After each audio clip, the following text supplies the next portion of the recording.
So, how many demolition and construction workers are sat at home right now, 2 weeks before Christmas, because the project they're earmarked for doesn't start until the new year? How many are sat at home because they hold a competence card, but it's the wrong colour? How many are sat at home right now because they arrived for work on a new site wearing yellow, only to be told it's an all orange PPE site? How many are sat at home now because they were wearing the wrong boots? How many are sat at home because they're on pain medication and they failed a drug test as a result?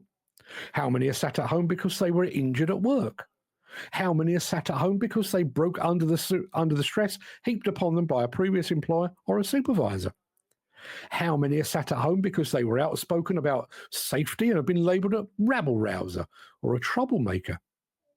How many are sat at home because their face didn't fit or because they weren't part of some on-site clique?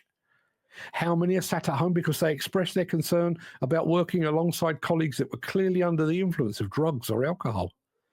And probably most timely of all, how many will be sat at home after the 31st of December when the end of grandfather rights robs them of their CSCS competence cards?